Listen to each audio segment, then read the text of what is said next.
Antes que nada, darles una bienvenida calurosa a todas y todos por atender al llamado, tanto a la gente que va a compartir palabra como los que van a compartir escucha y palabra.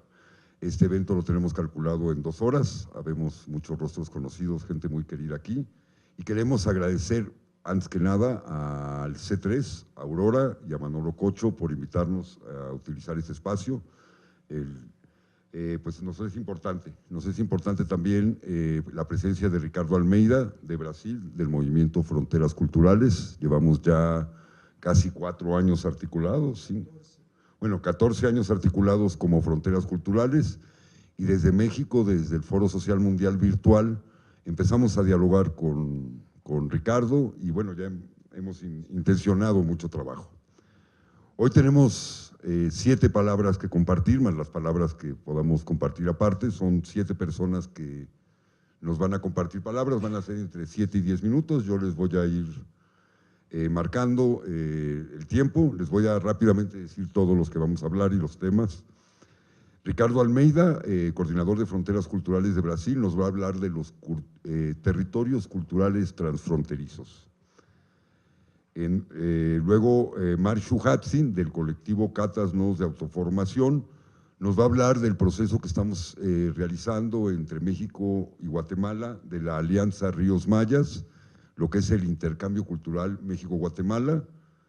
Luego, la compañera Emma Hernández, también del colectivo Catas Nodos de Autoformación, nos va a platicar el proceso que estamos llevando a cabo en el tema de mujeres, arte y defensa del territorio dentro de la misma Alianza Ríos Mayas. Posteriormente, el compañero maestro José Miguel González Casanova, que no le gusta que le diga maestro, pero es mi maestro, entonces por eso se lo digo. Él nos va a platicar de los intercambios culturales que estamos realizando con Cuba, parte de lo que ya se ha hecho. Él está haciendo un proyecto que se llama la Escuela Fin del Mundo, que ya tuvo 2 ediciones en Cuba y que también se pretende llevar a Centroamérica. Y aparte otros proyectos que estamos imaginando de realización de intercambio cultural entre México y Cuba. Después, la compañera Melissa Cosillón, de Cleta UNAM, que ya también la conocíamos, pero solo virtualmente. Con eso de la pandemia, ya ven que muchos nos hicimos amigos a través de la pantalla digital. Ella es de Cleta, pues bueno, una de las organizaciones, me parece, culturales más importantes en México, culturales revolucionarias, habría que decir, con un tema social y cultural, arte y cultura para la vida. Después, posteriormente, esperemos que llegue Guillermo Mújica. Él es del proyecto Cultiva Reggae. Con él estamos haciendo intercambio cultural entre México y África y México y el Caribe. Estamos construyendo con ellos un proceso de intercambio, una cooperativa que se llama Afromexica, para reivindicar la raíz, la tercera raíz en México, que así se le llama, la raíz africana en México de lo afrodescendiente, que nos parece fundamental, poco reconocida, y se está también trabajando un tema de intercambio cultural y de integración, no solo de eventos. Y para concluir, también tenemos el honor de que nos acompañe el compañero Juan Narváez, Juan Carlos Narváez Gutiérrez, del Imalab Social, aquí de la UNAM, y él es especialista en temas fronterizos, aparte de otras cosas maravillosas que hace, pero él nos va a contextualizar un poco con el tema de la migración en México en la actualidad, toda esta problemática que está sucediendo. Sabemos que con Trump, de por sí somos un país de migrantes, migrantes internos, migrantes externos, pero ahora viene el retorno de muchos migrantes a nuestro país, no solo de nuestro país. Ya lo sabemos, hay colonias de gente de Haití, de África, de Afganistán, de todo en México. Uno puede ir a la Santa María la Ribera y ve hoteles generales, ¿no? Entonces, bueno, vamos a hablar de estos temas y luego abriremos al diálogo entre todas y todos. Decirles que el objetivo de esta reunión, aprovechando que Ricardo y su compañera vienen de vacaciones acá, le sacamos un pedacito de tiempo, ¿verdad?, a este momento, porque queremos fortalecer el proceso de fronteras culturales en México. Creemos que la cuestión de crear territorios transfronterizos culturales es fundamental. Romper la frontera a través de la cultura. Las fronteras no nos dividen, así como decimos que los ríos no nos dividen, los ríos nos unen, la cultura también nos une. Entonces estamos trabajando en este proceso en Guatemala, México, Queremos impulsar procesos, no hemos podido ir a la frontera norte, pero ya hay cosas trabajadas en el Río Bravo, en Tijuana, y también hablando de que hay territorios fronterizos dentro del centro del país. Lo podemos ver, por ejemplo, en la Merced, en la Iglesia de la Soledad, la Plaza de la Soledad, vive gente de todo el mundo acampando en ese lugar. Son territorios de integración cultural. Y me parece importantísimo terminar la xenofobia que existe contra el tema de los migrantes. No solo en Estados Unidos, en México está sucediendo mucho. Es preocupante la discriminación de la cual están siendo objeto las gentes migrantes que recorren nuestro territorio. Entonces, bueno, empezando con esa pequeña introducción, no voy a robar más palabra, le paso la palabra a Ricardo y les pido un aplauso para él. Gracias, Ricardo, por estar aquí. Bueno, muchas gracias, Marco, que es un compañero que nos hace durante el Foro Social Mundial, Melissa también, ¿sí? Entonces estoy muy contento de estar aquí, pero principalmente porque creo que el movimiento Fronteras Culturales empezó por causa de México y también principalmente por los estados que fueron conquistados por los hermanos del norte, ¿no? Entonces nosotros estábamos estudiando investigación en esa época y pensé, bueno, si ahí ocurrió eso, en la América del Sur también debe haber ocurrido algo similar, ¿no? Entonces empezamos en la frontera con Uruguay, que yo soy de la frontera de Uruguay, mi compañera está aquí también, somos de la frontera Brasil con Uruguay, por eso es el acento mezclado, misturado, y empezamos en 2010 en la frontera con Uruguay, reconociendo las culturas transfronterizas, esto que era el objetivo, el propósito. Después ampliamos para los diálogos culturales entre pueblos y países, porque principalmente las comunidades indígenas al norte reivindicaban que no fueran solamente entre países, pero también entre los pueblos, ¿no? Porque hay muchos pueblos que son transfronterizos. No sé si aquí ocurre lo mismo, pero sí, los mayas, ¿no? Y todo, pero en Brasil, con los demás países, hay varios pueblos transfronterizos. Entonces, nuestro trabajo es reconocer estas culturas y promoverlas, ¿no? Reconocerlas, promoverlas a través de políticas públicas o privadas, como sean, ¿no? Elaborando proyectos junto con ellas, no en nombre de ellas, pero junto con ellas. Y claro, durante el proceso, porque a nosotros nos interesa mucho más el proceso do que el resultado. Los procesos son muy importantes porque ahí uno aprende mucho, ¿no? Somos bastante Paulo Freireanos de escuchar y a partir de temáticas generadoras vamos ampliando nuestra cosmovisión, nuestra visión de mundo junto con la gente.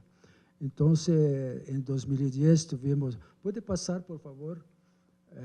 Tuvimos algunas conquistas en 2010, que fue una carta Brasil-Uruguay, que impulsionó los dos gobiernos. Ahí en Uruguay estaba Mujica, en Brasil estaba Dilma Rousseff. En 2010 aún no estaba Lula, pero en 2011 Mujica y Dilma. E aí eles assinaram um protocolo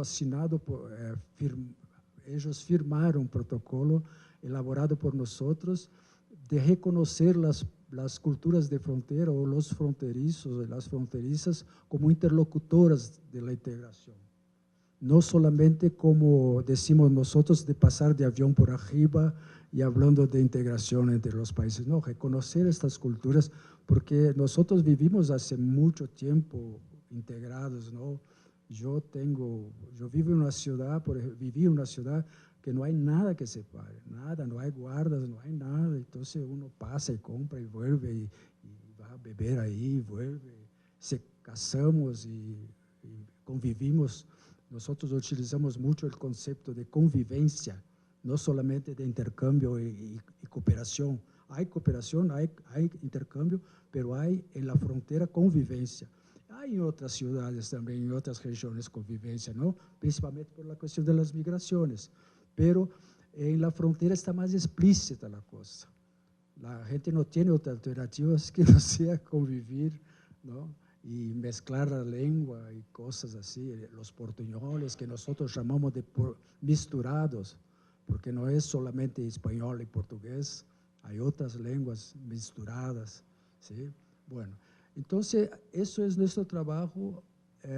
En 2010 elaboramos la Carta de la Frontera, en 2011 un protocolo entre los dos países, en 2015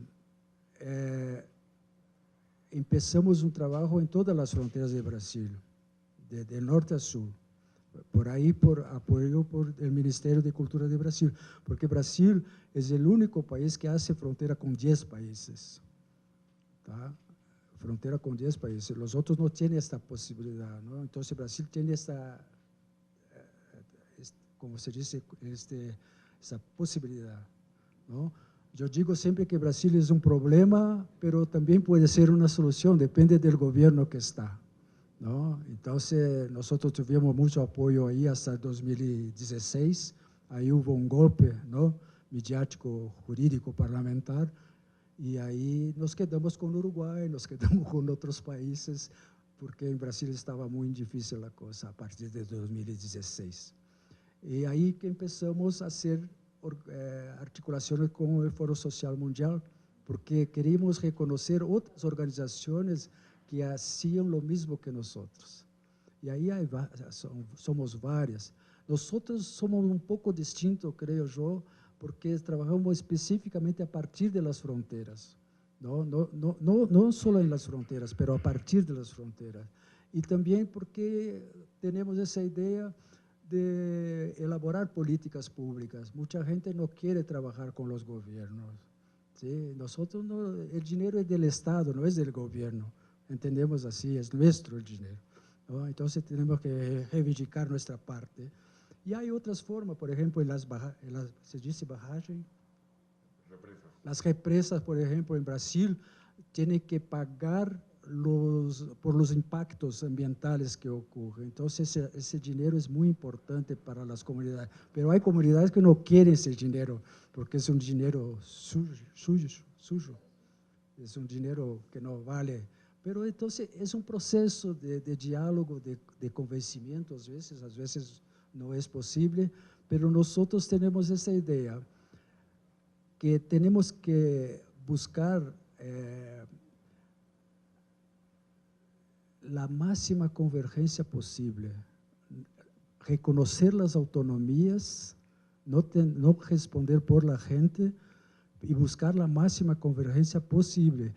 Y ahí después voy a mostrar, crear un calendario para que durante el año todo podamos hacer cosas juntos y no solamente un evento, 2 eventos. No, queremos elaborar un calendario anual para saber que hay una época de las sembradura, de sembrar, y hay época de cosechar, ¿no? Hay épocas distintas. Entonces, durante ese proceso, desde 2010 hasta ahora, nuestra conciencia creció mucho con la gente, siempre junto con la gente. Y este mapa, por ejemplo, de arriba, está muy divulgado en Brasil hoy, que Brasil está en el centro del mundo, ¿no? Y una mirada simple así dice, Brasil está en el centro del mundo. Pero nosotros leemos que no, Brasil está en la ruta para China, ¿sí? Que China está ahora en la izquierda, los navíos no van más por el Atlántico, el Índico, van por el Pacífico. Ustedes, por ejemplo, están ahí construyendo un tren al sur, no es el Tren Maya, el otro, ¿no? Que también es para el Pacífico. Nosotros estamos construyendo 5 rutas para el Pacífico, hasta Chile, y eso impacta las fronteras, así como impacta las comunidades mayas, impactan otras comunidades. Y ahí viene fish shop, viene el tráfico de drogas, viene mucha cosa junto, porque los camiones no cargan solamente mercancías, ¿no? Cargan otras cosas, incluso las culturas. Entonces, este mapa para nosotros es muy importante porque muestra que las fronteras están ahí, en el centro. Puede pasar, por favor.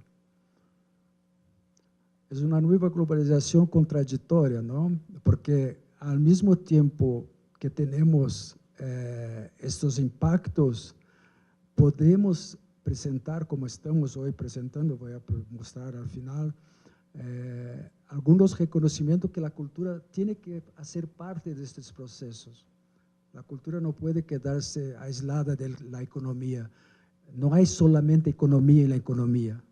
Eso es borrar la complejidad. No hay solamente cultura en la cultura, también hay economía.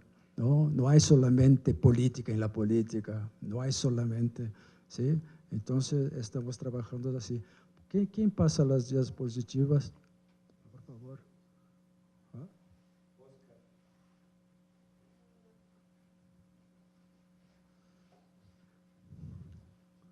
Entonces, así, nuestra conciencia crece a medida que también la globalización ocurre, ¿no? Ustedes ahora están pasando por un momento que estoy muy curioso de oír hoy, porque como empezó este proceso todo pensando en México, hoy el gobierno norteamericano dice, no es este, anterior, bien anterior. Entonces quería oír bastante a ustedes hoy y no hablar tanto. Por favor, más atrás.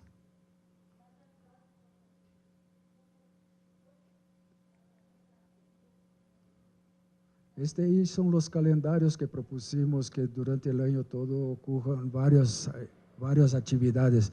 Nosotros llamamos de iniciativas culturales. ¿Sí? Más para frente ahora, por favor. Esta es que es la que estaba. No es esta. ¿Ah? No.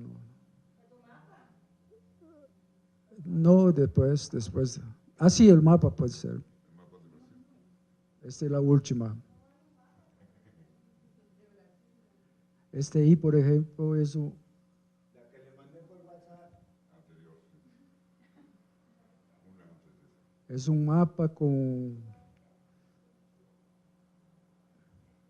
Bueno, lo que voy a hablar entonces. Yo fui contratado por la UNESCO en 2015 y hice todo un viaje por todas las fronteras de Brasil con los demás países. Y yo preguntaba a la gente, ¿cómo ustedes reconocen ese territorio? ¿Sí? Y ellos decían, pusimos un cuestionario online para que también quedase ahí para más tiempo para la gente pensar. Y todos respondieron, por ejemplo, hay un territorio al sur, que es donde yo nací, que se llama La Pampa. Ahí está, mira, ahí abajo, mira, abajo La Pampa, ¿sí? Un poco más arriba las misiones guaraní, jesuíticas, que son regiones que van de Brasil, Argentina y Paraguay. Después arriba las cataratas de Iguazú, creo que ustedes ya deben ter oído, la Bacia de Paraná. Que todos estos territorios son transfronterizos, no pertenece a un país, pertenece a dos o más. Después el Cerrado, que está cerca del Paraguay, ahí junto con Paraguay. Después el Pantanal, que es un estuario ecológico bastante preservado aún, ¿no? Muy importante, muchos parques naturales. Y después ahí Madeira Mamoré tiene una memoria muy grande con Bolivia. Después los pueblos de la selva, ustedes dicen selva, ¿no? De la floresta, que son un poco de algunos pueblos aislados, pero no todos. Hay muchos pueblos transfronterizos ahí, los Axanincas y otros. Después Alto Solimões, que está con Colombia, que es también ahí hay muchos pueblos transfronterizos. Y después ahí donde está rojo son los Yanomamis, que todavía no tengo un nombre para poner en este territorio. Y la Gran Sabana, que está junto con Venezuela, no es una selva, ahí no es selva, ahí es sabana mismo, es como muy plana, muy linda también. Y junto con la Guiana inglesa, ¿no? y después la región de l'Oyapock, que es junto con la Guiana Francesa, que es un departamento de Francia. Entonces, ya son 10 países que hacen frontera con Brasil. Y eso, ellos decidieron que sería esto en los nombres, no fueron nosotros. Yo que hice la investigación, pero ellos que hicieron. ¿Tá? Entonces, ahí, ¿qué fuimos haciendo? Trabajando 3 cuestiones. Una cuestión que es identificar iniciativas simbólicas de estos pueblos. ¿Sí? ¿Qué une todos? ¿Qué unen los países? Ahí, a veces es un morro donde vive una entidad indígena, a veces son las ruinas de las misiones jesuíticas, que la gente dice que yo pertenezco a esta región. ¿Sí? Entonces, cada región tiene, la Pampa es la planura, ¿no? Hay muchas culturas idénticas, Brasil, Argentina y Uruguay, muy igual, todo, la forma de comer, lo que come, lo que viste, cómo tratan el campo, la vida del campo, y la ciudad también, la arquitectura un poco, no tanto, pero la comida, la memoria bastante, ¿no? Entonces queremos identificar o que é simbólico e a partir de lo simbólico empezar esse diálogo que é um processo que depende de la assimilação de la gente, pode ser mais rápida ou menos rápida, depende de los interlocutores e depende de la gente também. Às vezes uno empieza mais tarde e chega mais cedo, mais temprano, a uma consciência mais planetária, vamos dizer assim, não? Pero às vezes demora. Então, temos que ter esta paciência de estar junto com a gente e criar aí núcleos de gente que organicen las políticas, porque no puede ser una cosa espontánea, tiene que tener núcleos transfronterizos. A veces, por ejemplo, los brasileños hacen una cosa, una iniciativa, invitan a los uruguayos. Sí, es bueno, no es malo, pero quizás trabajar desde el inicio con los uruguayos. Aí, sí, es posible, sí, hoy con internet se va a hacer mucha cosa, ¿no? Y después llega, las iniciativas van a creciendo.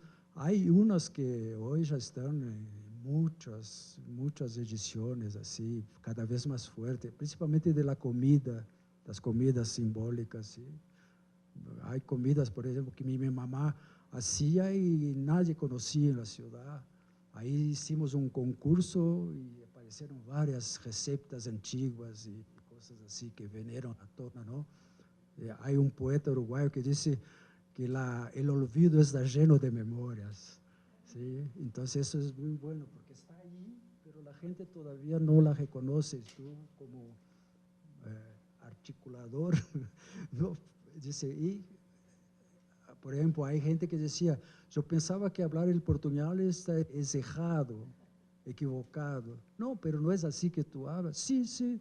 Ah, sí, entonces yo puedo hablar el portuñol. Claro, es así que es.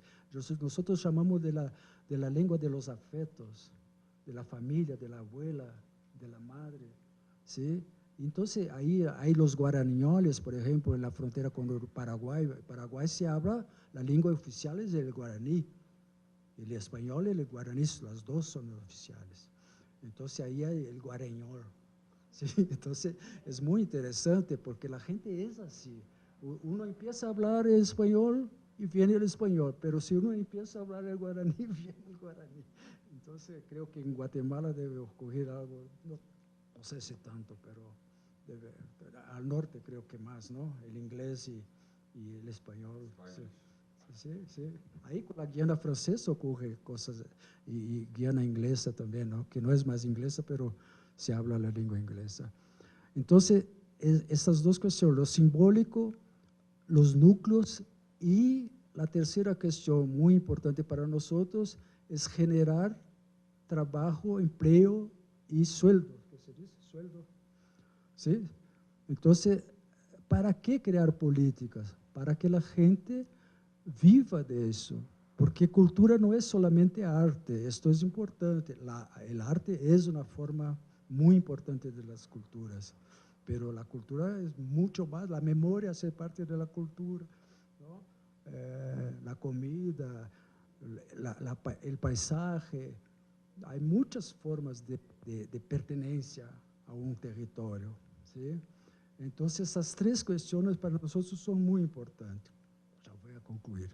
Y para decir al final, entonces, es que hoy somos muy reconocidos, ¿sí? Tenemos muchas relaciones con Paraguay, con Bolivia, con Colombia, con Guiana Francesa, Brasil ahora, por ejemplo, porque es el único país, convencimos al gobierno brasileño de hacer un convenio con la OEI, Organizaciones de los Estados Iberoamericanos, para proponer un programa de este calibre, ¿sí?, con los demás países. Y yo fui contratado para hacer esta investigación junto con otro compañero del sur, y estamos trabajando ya hace un año, y creo que en mayo vamos a presentar las primeras propuestas de políticas públicas entre los países de América del Sur. Ese programa se llama Diálogos Transfronterizos. Como Brasil tiene mucha dificultad de comprender que cultura no es solamente arte, pusimos el nombre Diálogos Transfronterizos, artes en el plural, la diversidad, culturas, lenguas y saberes, porque también los saberes no letrados, ¿no?, los saberes orales, que son muy comunes en algunas fronteras o regiones, tienen que ser reconocidos como importantes. Y para terminar, no queremos trabajar solamente con los territorios, queremos trabajar también con las rutas de integración. Entonces ahí nos apropiamos de cierta forma de un concepto de Paulo Freire, que son las temáticas generadoras. Entonces, por ejemplo, estamos trabajando las rutas de los tambores, ¿sí?, la ruta del cine, de los festivales y cosas así, la ruta de las Amazonias, porque no es una Amazonia solo, son varias Amazonias, ¿sí?, la ruta de los ritmos y los instrumentos, las guitarras, porque se toca guitarra en Brasil, en Bolivia, en todo, Paraguay, Uruguay, de distintas maneras. Inclusive hay estudios que son muy semejantes. Yo no soy músico, no puedo decir, pero las décimas son casi todas vienen de la península ibérica, ¿no?, y llegaron aquí de una manera y se transformaron en varias similitudes, algo así, ¿no? Y también la danza, las culturas en general. Muchas gracias. Para empezar, quiero oír ahora a ustedes porque me gustaría mucho conocer las culturas de aquí, de México y las fronteras. Gracias. Muchas gracias, Ricardo. Bueno, antes que nada, les voy a pasar este cuadernito con la pluma para que nos anoten su nombre y su correo electrónico, también para que les puedan mandar la información aquí del C3 y pues tener los contactos de todas y todos los que asistieron. Y esto que dice Ricardo con este mapa me parece fundamental. En México nos pasa exactamente lo mismo. Tenemos en la región de Tijuana a los Kumiais y a los Cucapas, entre otras, que tienen gente que vive del otro lado de la frontera, son los únicos que pueden cruzar la frontera de los Estados Unidos y presentar papeles. Si uno es Kumiai del norte, uno enseña sus papeles que yo soy Kumiai y puede cruzar su carro y no lo revisan. No sé, eso de menos era hace 10, 15 años, no sé ahora con las nuevas leyes, pero pasa lo mismo en la zona de Arizona, los mal llamados pápagos, los OTAM, pasa lo mismo, hay gente del norte y del sur. Y hay gente trabajando en la región fronteriza de Texas, en el río Bravo, que hablan de que el río Bravo no es el río de la muerte, porque así se le conoce en esa región, porque mucha gente muere intentando cruzarlo, que es el río de la vida, porque es el que nutre a toda la zona de Texas, Chihuahua, bueno, Tamaulipas, toda esa zona es la que le da vida a través del agua que dice. Entonces están reivindicando y haciendo trabajo transfronterizo. Ahora vamos a pasar un poco con las compañeras, pero algo que es importante decir, que las fronteras actuales son límites impuestos desde la colonia y a través de la creación de los estados nacionales. Son límites impuestos que no consideran los corredores culturales ni los corredores ecológicos y que justamente han dividido a las comunidades y a los pueblos. Por eso hablamos de la integración de los pueblos, más allá de la integración de las naciones. En México también, y ya lo vamos a hablar al ratito, creemos que también hay otras fronteras, como México y la relación de México y Cuba, hay una frontera marítima con ellos, pero tenemos una relación directa, los pueblos de México y Cuba, añejamente desde la colonia, pero desde antes, ¿no? Desde los taínos que estaban en la región de Puerto Rico, Cuba, había una relación con los mayas, y bueno, ya iremos por ahí. Ahora les presento a Marshu Hatzin, de la Alianza Ríos Mayas. Ella nos va a platicar también un poco qué es lo que se está trabajando de aquel lado.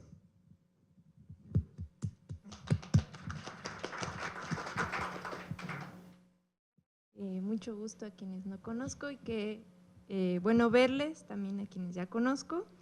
Vengo ahora representando un poco la palabra de Ríos Mayas, que somos una alianza bastante amplia y diversa.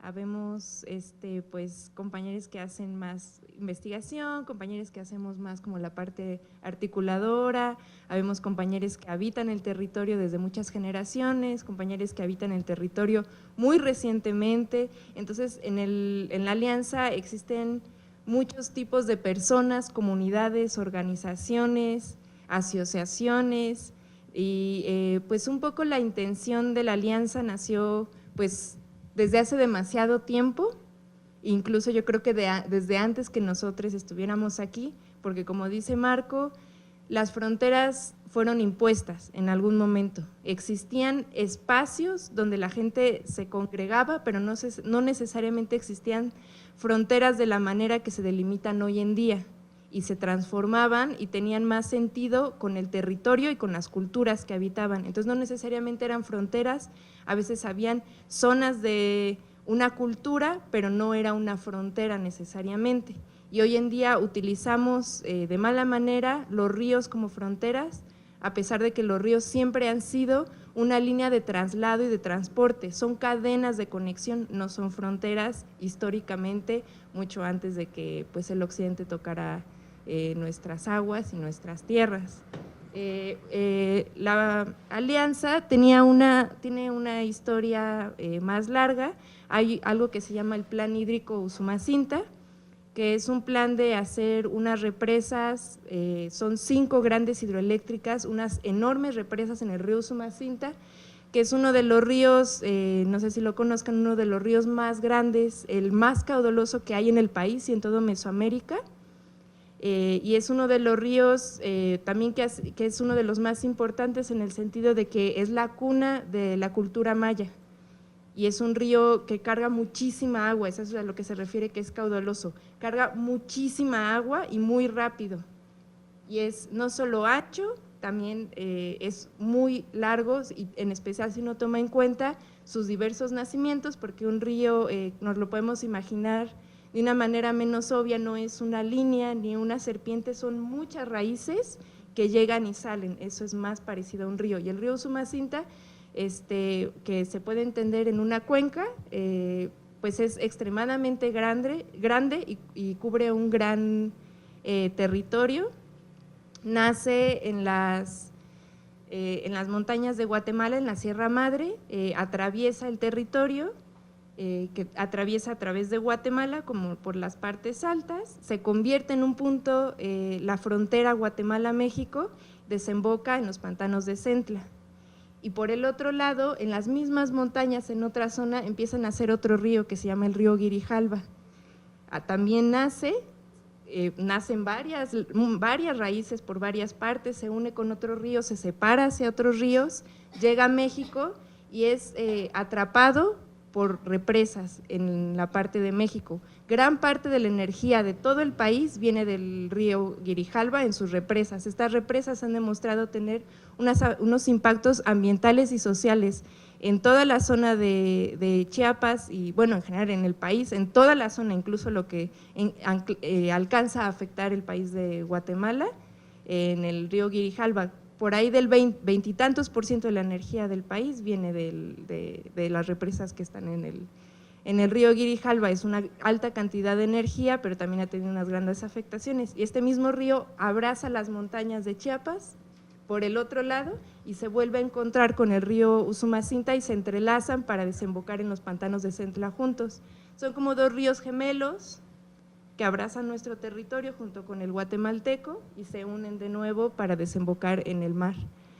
Y en el río Usumacinta quieren hacer un proyecto similar al río Grijalva. El tema es que llevan 30 años intentando hacer estas represas, este megaproyecto hidroeléctrico, pero las comunidades han logrado resistir este proyecto, porque las impactaciones no solo ambientales, pero sociales, son extremadamente altas y muchas de las comunidades que se encuentran en la frontera, en esta zona fronteriza guatemalteca mexicana, han sido, pues del lado guatemalteco, muchas son comunidades desmovilizadas, o sea, comunidades que vivieron pues la guerra que conocemos que existió en Guatemala, muy recientemente se acabó, entonces tienen una historia de organización muy fuerte y muy arraigada, que ha sido gran parte de lo que ha ayudado a detener estos megaproyectos. También el hecho de que es binacional este proyecto, a veces no se pueden poner de acuerdo los países como nos podemos imaginar, y hace pues 2 años tuvimos diálogos con compañeros que llevamos mucho tiempo trabajando de Guatemala, en una comunidad que se llama La Técnica Agropecuaria, que está justamente enfrente del río. La calle principal llega al río también, al embarcadero del río Usumacinta, y nos estaban platicando que comenzó otra vez el plan hídrico Usumacinta, lo están tratando de reactivar. Y hay como buena relación del gobierno mexicano con el guatemalteco, que eso puede ser bueno, puede ser, pues obviamente en este caso, algo complejo porque se pueden poner de acuerdo para este proyecto. Y un poco la idea, intentando ser un poco más breve, es obviamente queremos detener este plan hídrico. Como la masa boscosa segunda más grande de toda Latinoamérica después del Amazonas, está ahí, está en la cuenca del río Usumacinta, y muchas zonas arqueológicas y obviamente muchas comunidades serían inundadas, desplazadas y afectadas por este río, que tomar en cuenta que ninguna represa es energía limpia, por obviamente las afectaciones directas hacia las especies, pero también generan metano a la hora de inundar la masa biológica, producen gas metano y pues es obviamente un gas de efecto invernadero, ¿no? Y un poco la intención, como lo que queremos trabajar desde Ríos Mayas, más no solamente en este sentido como más ecológico, es en realidad los ríos, estos dos grandes ríos, son ríos que históricamente a nuestras culturas nos han conectado. Son ríos que tienen una historia de conexión. Desde la parte alta de las cuencas y la baja se enviaban semillas, eran ríos donde el lenguaje atravesó, se trasladó, se convirtió como conexiones a distancias que antes no se podían viajar de manera rápida a menos que fueran navegables en un río. Y estos ríos se convirtieron, estas cuencas se convirtieron en cuencas de vida, cuencas de cultura, cuencas de conversación, cuencas donde como decía el compañero, la economía tiene que ver con la cultura. Se trasladaba mercancía a través de estos ríos, por lo tanto se trasladaba el lenguaje, se trasladaba la cultura y se compartía a través de estos ríos. Y creemos que es una parte importante de trabajar la cuenca, las dos cuencas de manera integral, no solamente hablar del río como que el río es vivo, porque es parte de cómo vemos a los ríos, es una cosmovisión real que existe actualmente acerca de los ríos, y nosotros como Ríos Mayas creemos que el río está vivo, entonces estamos buscando que se declare al río Usumacinta un sujeto de derecho, porque coincide con cómo vemos al río y coincide para defenderlo, para poder que las comunidades dentro de la cuenca se genere una asamblea que tome decisiones para impedir que se hagan decisiones ajenas a la gente que habita la cuenca y ajenas a tomar en cuenta al río. Entonces creemos que para poder lograr esto, nuestro trabajo es la articulación. ¿Y cómo funciona la articulación? Es a través de la cultura. Esto que comentaba el compañero Ricardo, se pueden generar núcleos a través de la cultura. La cultura es un elemento que lo vemos como algo ajeno a, pero está integrado en todo lo que hacemos como seres humanos, incluso más seres de alguna manera hacen cultura, aunque no sean seres humanos, y la cultura puede ser un vínculo, una forma de entender nuestras conexiones, nuestras formas de relacionarnos entre pues, los seres humanos y también con nuestro espacio, con nuestro territorio. El territorio es también un elemento de la cultura. Nuestro territorio es algo que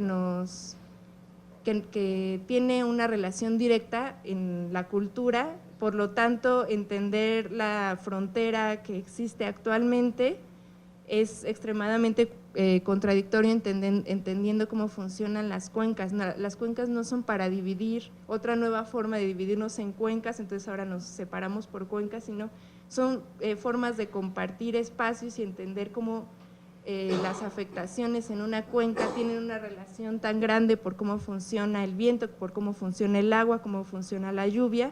Hay una relación extremadamente directa en esta cuenca, por lo tanto nos tenemos que conocer quienes habitamos esta cuenca y cómo se hace un monocultivo en cierta parte de la cuenca puede afectar otra parte de la cuenca, y creemos que es esencial este momento, y estamos en un momento como de germinación como alianza, ¿no? Nos estamos comenzando a conocer, y algunos ya nos conocíamos por trabajo previo de temas de defensa de territorio, y creemos que la manera en la que nos podemos organizar tiene que ver con encontrar nuestras coincidencias generales, porque como sabemos los territorios fronterizos son extremadamente complejos. Por muchísimos temas las afectaciones generales en Latinoamérica han provocado una migración muy grande, y por lo tanto eso cambia la forma de vida en un espacio donde hay una migración constante. También pues obviamente el tema del narcotráfico ha afectado mucho la zona, ha aumentado mucho la violencia en la zona fronteriza desde los últimos 3 años, más de lo que ya todavía estaba afectada desde antes, y realmente pues nuestra manera de organizarnos es básicamente, lo vemos como 2 caudales, nos queremos organizar tomando inspiración de lo que estamos trabajando. Entonces está el caudal territorial y el caudal temático. El caudal territorial son los territorios que se van haciendo parte de la alianza, y el temático son temáticas que vamos encontrando que nos pueden unir, que nos pueden generar cierto nivel de unión, como por ejemplo pues está la investigación, está el trabajo como más de eventos culturales, o está el trabajo de cómo vamos encontrando temas. Y lo que se nos hace importante es lo que hacemos algunos que estamos aquí, es la facilitación, que nuestro trabajo es la vinculación de estos caudales, como los barquitos que van de los caudales, para que gente que está en el caudal territorial se una a los caudales temáticos, y viceversa, gente de los caudales temáticos comience a estar más en el territorio, y ese es más o menos como una visión general de la alianza. Y la compañera Emma tiene más información de la alianza. Gracias, Mar. Justo esto que dice Mar es muy importante. Decir que en la alianza estamos conformados por muchas organizaciones, pero especialmente comunidades. Algo que les quiero decir, hace 15 años ya habíamos empezado con esto, se llamaba Articulación Binacional por los Ríos y los Territorios Mayas. Y ahora que regresamos, hace 2 años con José Miguel, nos vimos por ahí, la gente del Frente Petenero, ahí en la técnica, como que de repente nosotros se nos olvidó, y ellos de repente se acordaron y dijeron, oye, hay que reactivar la alianza, ¿no? Y ahora se llama Alianza Ríos Mayas. Pero ha sido curioso en este año y medio que hemos podido caminar en las comunidades, en Actial, en Chilón, en Cancuc, en Tabasco, el compañero de Tabasco que acaba de estar, la gente se acordaba de la alianza. Entonces fue como muy fácil decir, ya regresaron, vamos a hacerlo. Y algo que yo me he pensado mucho, las comunidades tienen memoria. a diferencia de las organizaciones, a diferencia a veces de los académicos que van a hacer una tesis y ya se van al otro territorio, a hacer otra cosa. No, para ellos la alianza existe, más allá de que estemos o no nosotros como equipo facilitador. Y eso nos ha emocionado mucho porque están pasando muchas cosas a partir de esta reconstrucción de la alianza y ha hecho que se emocionen otras comunidades, no solo en estos territorios, y ahí voy a hacer un anuncio. Ahora vamos a hacer un encuentro que se llama Tierra y Vida en Temacapulín, Jalisco, donde es una comunidad que venció un proyecto de represa en el Zapotillo, y van a llegar comunidades, y ya confirmaron, de Torreón, de Colombia, de Brasil, de todas las comunidades, Acteal, Cherán, van a llegar los compas de Atenco, o sea, de repente las comunidades se quieren reencontrar la forma de articularse entre ellas, ¿no? Y creemos que eso es lo bello. Y nuestro trabajo como equipo facilitador es construir los mecanismos para el encuentro entre pueblos y comunidades, con artistas, con investigadores, todos los demás somos parte, pero el fundamento es el territorio, aquellas personas que están ahí en el territorio dando la lucha día a día, creando alternativas, cosechando la tierra, esas son las personas que tienen memoria y que pueden construir estos mapas nuevos de integración cultural. Y ahora un honor para mí, mi carnalita y amiga y camarada, Emma Hernández, para platicar un poco dentro de la Alianza Maya, algo que hemos enfatizado es el trabajo con jóvenes y mujeres. Y ella nos está aportando ahora en el tema de mujeres, arte y defensa del territorio. Sí, bueno, gracias. Buenas tardes a todos. Es un gusto estar acá compartiendo la palabra de las compañeras.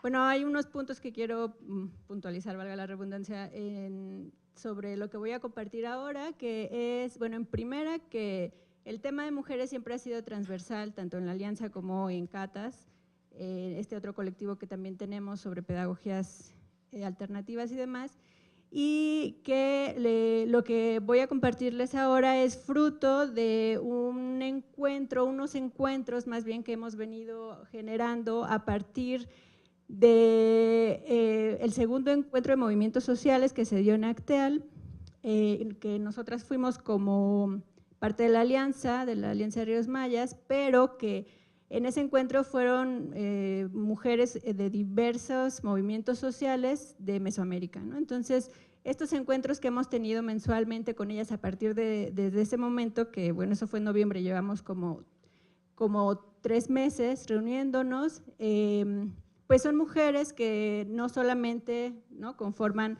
estas comunidades de México y Guatemala, sino que se extienden hasta Costa Rica y algunos otros países, ¿no? Y bueno, también mencionar que somos mujeres diversas, ¿no?, mujeres indígenas, campesinas, urbanas, y que bueno, ahora pues traigo la palabra que hemos construido a partir de esos encuentros, ¿no? Es una palabra en realidad comunitaria y que son, me parece, temas importantes que queremos compartir acá, porque, bueno, uno de los primeros puntos es decir que las cuestiones de las mujeres, pues no solamente competen a las mujeres, ¿no? Es como pensar que la pobreza solamente compete a las personas empobrecidas. Entonces, es importante que llevemos estos temas a nuestros lugares de trabajo, a nuestros lugares de lucha, ¿no? Que los consideremos importantes. Y bueno, en ese sentido, lo que hemos conversado es que justamente como todavía sigue habiendo esta división del trabajo generalizada, ¿no?, en donde la división del trabajo está por los géneros, hay diferente, o sea, se nos asigna diferente trabajo por ser mujer o hombre, bueno, en esta generalización binaria. El reunirnos entre mujeres es importante porque ahí es en donde vamos encontrando problemáticas que nos ponen en común, ¿no? Que nos podemos ver en común, aunque seamos mujeres indígenas o que seamos mujeres urbanas, tenemos problemáticas que finalmente nos vemos reflejadas en ellas. Y una de las cosas que veíamos es que hemos visto que nuestros movimientos, en nuestras colectivas, en nuestras luchas, se nos hace difícil reunirnos entre mujeres, ¿no? Y decíamos, ¿por qué pasa eso? Y una de las cosas que se mencionaba era porque las mujeres seguimos teniendo mayor carga de trabajo, ¿no? Seguimos teniendo mayor carga de trabajo, no solamente porque a las mujeres también ya nos asignamos también roles administrativos dentro de nuestras propias luchas, pero además seguimos cargando con los trabajos de cuidado y los trabajos de mantenimiento de la vida, ¿no? Entonces decíamos, es que reunirnos entre mujeres ya es una quinta jornada de las que ya tenemos, ¿no? Entonces decíamos que lo importante que es compartir esto con el resto de nuestros compañeros en los colectivos para que esas cargas se disminuyan, ¿no? Para que la carga ya no deje ser solo, ya no sea solo para nosotras, ¿no? Y en ese sentido también hemos visto que otra de las cosas que nos preguntábamos era ¿por qué es que las mujeres generalmente, no siempre, pero generalmente son las mujeres las que encabezan las luchas de defensa del territorio, ¿no? Y de las cosas que se mencionaron fue, bueno, pues porque las mujeres, como todavía tenemos o seguimos manteniendo esta responsabilidad del cuidado de la vida, que tiene que ver con las labores domésticas, estamos mucho más relacionadas con nuestro territorio, ¿no? Es decir, estamos mucho más vinculadas con el río porque desde ahí sacamos el agua para las labores que necesitan los animales, para las labores del cuidado de la casa, ¿no? Para la comida. Igualmente en general con el territorio, con la siembra, con todo lo que produce vida, ¿no? Entonces, bueno, es importante reconocer este trabajo cotidiano y esta relación que hay de las mujeres con los propios territorios, ¿no? Y bueno, otra de las cosas que mencionábamos también es que dentro de nuestras organizaciones algo que también pasa es que todavía sigue habiendo mucha violencia, se nombró como violencia política, entendida en el sentido de que hay esta discriminación por las cosas que dicen las mujeres, ¿no? O minimización de lo que dicen las mujeres, o minimización de las problemáticas de las mujeres, ¿no? Y entonces lo que se plantea es justamente eso, ¿cómo rompemos con eso? ¿Cómo rompemos con este carácter jerárquico del reconocimiento de las luchas, ¿no? De que entonces se piensa que las cuestiones de las mujeres pueden venir después y no pensar que la defensa del territorio también es una defensa en contra, o más bien es una defensa del propio cuerpo de las mujeres, en contra de la violencia hacia las mujeres, por ejemplo, y de la violencia que vivimos dentro de nuestras propias organizaciones y dentro de nuestras propias comunidades, ¿no? Y en ese sentido, también lo que decíamos es que no se trata entonces de seguir con esta lógica que se viene como generando ya desde hace mucho tiempo, que es pensar el tema de las mujeres como una cuestión de guerra de sexos, ¿no?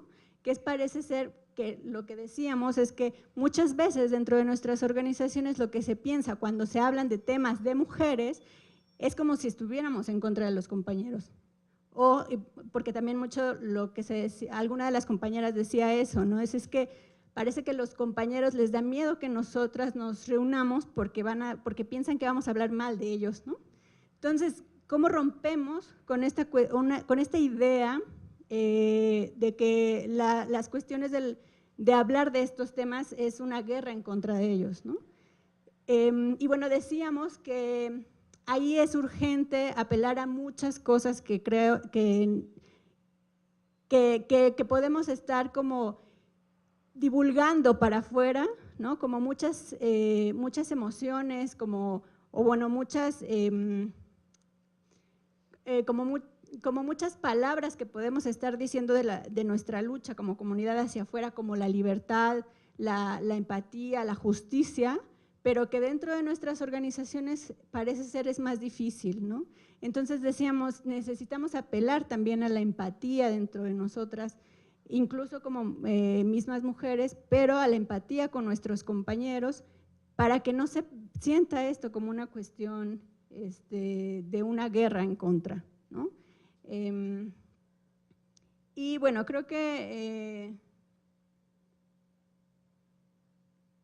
bueno, ya como último tema, me parece también importante mencionar algo que se decía sobre que hay diversas emociones que parece que no estamos trabajando en nuestras propias colectivas, dentro de nuestras propias organizaciones, como es la vergüenza o el miedo de las propias mujeres, ¿no? A ser estigmatizadas, al ser minimizadas, pero también no estamos trabajando con el miedo de los compañeros, y ellas lo decían, el miedo de los hombres a las mujeres que cambian, a las mujeres que se transforman, ¿no? Entonces, ¿qué hacemos? ¿Qué vamos a hacer con esta serie de emociones que están también pues generando otros territorios, generando otras formas de organizarnos, generando otras formas de relacionarnos entre nosotros y de relacionarnos también con nuestro propio territorio, ¿no? Y bueno, yo le dejaría por ahí.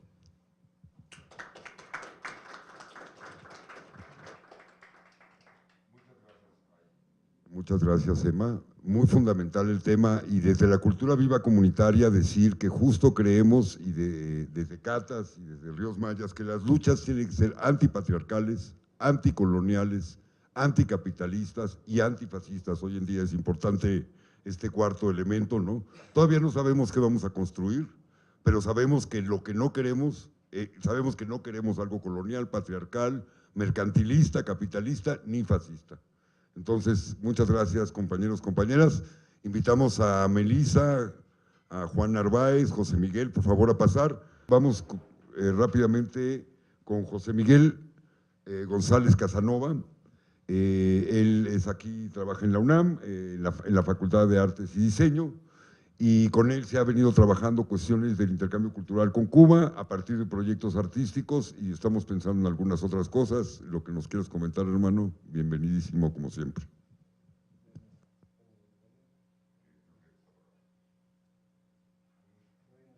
No, ya, buenas tardes. ¿Qué tal? Soy José Miguel González Casanova. Soy, durante la primera década de este siglo, fui el director del BID, y quiero compartir un poco esa experiencia para iniciar esta conversación. El BID es el Banco Intersubjetivo de Deseos, y yo junté 2,000 deseos en la Ciudad de México, representativos de la población de la ciudad, y esos 2,000 deseos, sobre la base que el dinero representa un tiempo que no existe, que es el tiempo pasado de trabajo realizado, pues inventé una moneda sobre el tiempo que tampoco existe, futuro de un deseo. Y luego recorrí Latinoamérica intercambiando esas monedas de los deseos por deseos de la población, sacando encuestas representativas con el 0.01% de la población de cada ciudad. Y bueno, quería empezar por ahí porque me parece muy interesante que todo el tiempo se está hablando, ¿no?, que si la identidad surge del territorio, que si la identidad surge de nuestra historia común, en fin, cosas que son ciertas. Y sin embargo, ¿qué pasa con la identidad que surge del deseo? Una identidad que es emancipadora, que se proyecta, que nos reúne sin el peso de una conquista, sin el peso de estas divisiones, más bien es aglutinante. Entonces, por eso quería empezar contando ese proyecto. Sin embargo, también era muy curioso cómo cada ciudad tenía muy claramente definidos sus valores culturales. O sea, sí, muy claramente se repetía. En la Ciudad de México se repitió sobre todo el deseo de ser feliz, que yo primero dije, ay, voy a preguntar qué te hace feliz, pero no, en realidad sí luego me fui dando cuenta que el deseo es algo que no se tiene, pero que se quiere, ¿no? Se valora. Entonces, bueno, pues salió como que estamos medio deprimidos en la Ciudad de México. Luego en La Habana el deseo que se repitió, o sea, casi todos pusieron viajar. En Bogotá, la paz. Estamos hablando de la primera década, ¿no? En Buenos Aires, el trabajo o hacer cosas también, en la época del corralito, ¿no? Y en Caracas, que es el otro donde hice una encuesta representativa, ser reconocido por la sociedad por algo, ¿no? Así como que como ser Miss Universo, un cantante famoso, ser alguien reconocido. Eso era un poco, bueno, la historia es muy larga, hay muchas cosas para contar de ese proyecto, no quiero ahondar en eso, pero lo quería sacar para hablar de cómo sí se genera a partir del deseo una identidad común o identidades, ¿no? Que no tienen que ver con la frontera y que incluso tampoco tienen que ver con el territorio, pero sí con una coyuntura personal, colectiva. Una de las conclusiones que tuve es que lo que más afecta el deseo era la edad. O sea, yo iba viendo, como era de todas las edades, iba viendo las edades y como que todos los deseos van cambiando más o menos en un proceso de, pues con la edad, vamos cambiando nuestros deseos con la edad y hay una cosa común en los deseos que se tienen con la edad y ese punto común integrador. Bueno, hace poco, el año pasado, hice un proyecto en Cuba que se llamó La Escuela del Fin del Mundo. Ese proyecto pretende seguir, yo hago proyectos a largo plazo, así como hice el BID, que duró 10 años, son de largo aliento, y aquí este proyecto, bueno, la idea es un poco reunir saberes para enfrentar el fin del mundo. El fin del mundo, con el fin del mundo me refiero, también estamos aquí pensando en cómo reunirnos en una proyección a futuro, que yo creo que es a corto plazo, que es la crisis económica del capitalismo y las crisis ecológicas que ya empezaron, ¿no? O sea, todo eso ya empezó. Y me pareció que Cuba era el lugar ideal porque Cuba está en crisis hace, no sé, 30 años, ¿no? En una crisis constante por el bloqueo, por un montón de cosas que no vamos a analizar ahora, pero han vivido en la crisis el periodo especial y recursos, estrategias para sobrevivir. Seguramente además también frente al tema ecológico, debe ser de las personas de la población que menos huella e impacto tiene en la huella de carbón, ¿no? O sea, porque realmente ni gasolina hay, ¿no? Es como tienen que resolver bicicleta.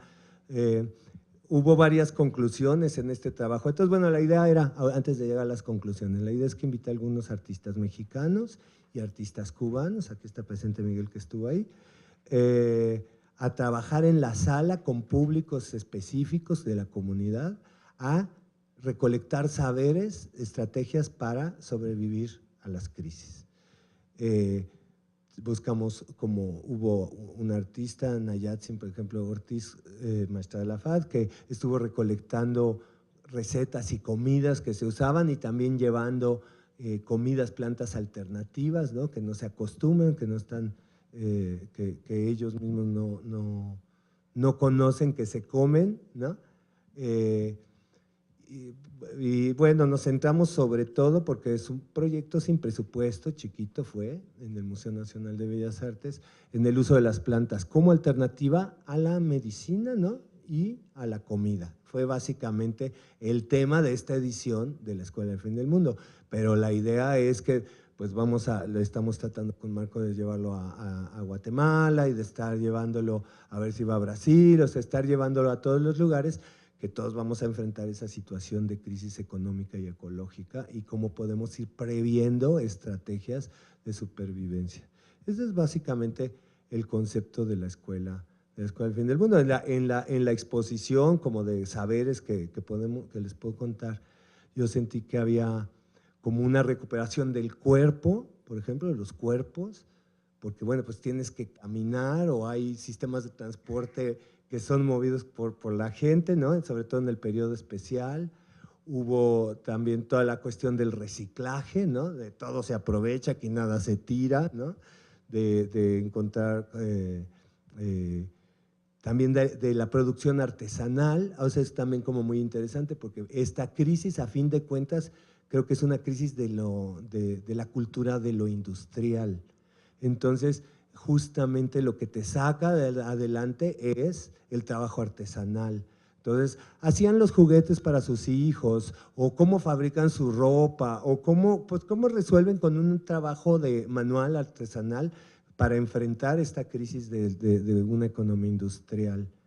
Otra, pues la típica de de las mamás de cuando vienen visitas de echarle más agua al caldo, ¿no? Entonces así como de combinar comida con otra comida así para disimularla y echarle más harina o más no sé qué para hacer más grande el platillo, ¿no?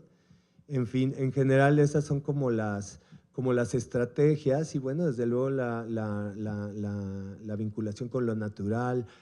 Por ejemplo, como no había jabón, le echaban sábila a la lavadora y la lavadora con sábila, pues con eso lavaban la ropa o aprendían a sacar jabones o medicinas, en fin, hay todo un movimiento de medicina verde en Cuba hoy en día porque pues no hay medicinas. Y hablando de eso, yo había invitado a Marco a participar en la Escuela del Fin del Mundo y Marco me vino con proyectos así gigantescos que dijo, vamos a hacer el Granma 2, ellos nos han mandado médicos, vamos a devolverles, vamos a hacer un barco lleno de medicinas que se va a llamar el Granma 2, que va a salir de Tuxpan, igual que el Granma 1, y vamos a llevarles medicinas.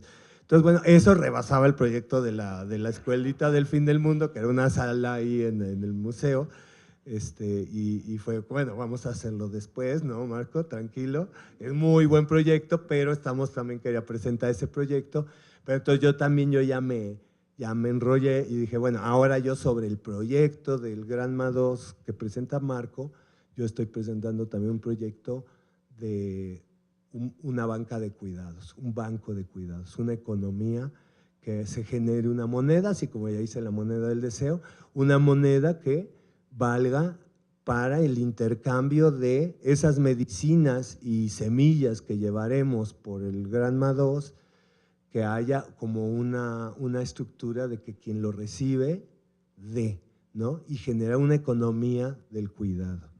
Y eso me recuerda un poquito a lo que decía Emma, de la idea de las mujeres y de la tierra y de la naturaleza, porque creo que está todo vinculado, ¿no? Normalmente las mujeres han asumido mucho el rol del cuidado, y creo que es algo que tenemos que reflexionar, que a partir del COVID como que se puso muy en evidencia una crisis del sistema sanitario, de esta concepción industrial también de la salud, ¿no? Y de cómo necesitamos recuperar otra noción de la salud y una idea del cuidado mutuo, ¿no? Entonces, sobre ese espíritu del cuidado mutuo, aprendiendo mucho de esta economía de las mujeres, pues igual la economía de las mujeres está totalmente marginada, no cotiza en el PIB, ¿no? O sea, no se considera como economía, cuando pues es fundamental, es la economía que sostiene los cuidados, por ejemplo, de la gente, pues sostiene la salud, sostiene muchísimas cosas, sostiene la vida, ¿no? Es una apuesta por la vida, yo creo que ideológicamente, si tenemos un deseo común, es el de la vida, ¿no?